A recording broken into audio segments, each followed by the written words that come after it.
The Promised Neverland Season 2 was clearly rushed and cut up, but even then, I have no reason to believe that the manga was significantly better.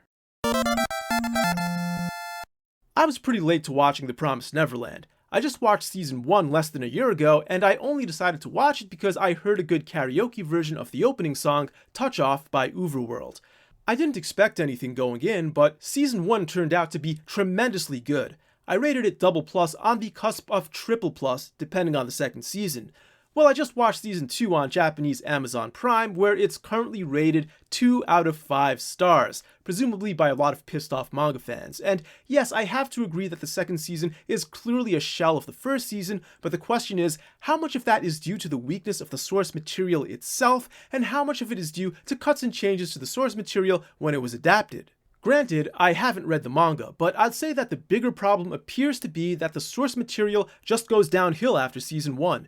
Call it a sixth sense, but I've seen enough adaptations that I can usually sort of intuit where the blame should lie. For example, think about the 2016 Berserk adaptation. Without a doubt, the adaptation left a lot to be desired, but the way I see it, the much bigger problem was that the source material clearly didn't provide much to work with. And I know some people out there swear by the Berserk manga, but from what I've read of it, outside of the Golden Age arc, it just isn't that good.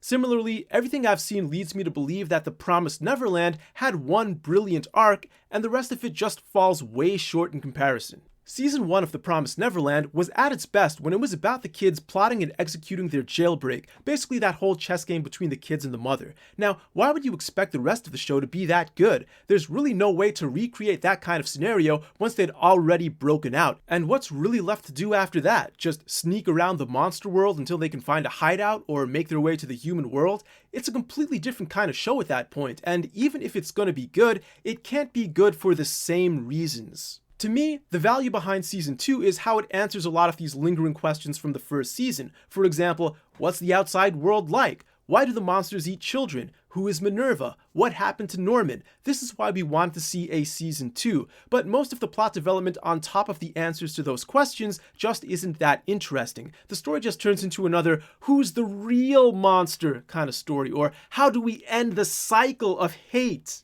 I was also kind of annoyed by how much plot armor the kids were given, especially Emma. They brazenly and repeatedly tempted fate and just got away with it. Once again, I don't know how much of that was in the manga, but I would have to assume that most of it was.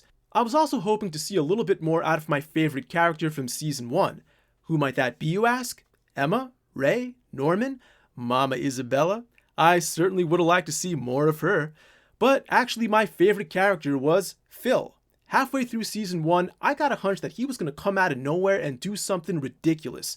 Unfortunately, he never really had that big moment in Season 2, but still, I like this character and I would assume that he got more action in the manga. All things considered, I'm giving Season 2 a generous final grade of a single plus, but that's mainly for answering the lingering questions from Season 1, not really for any of the additional plot developments unique to Season 2.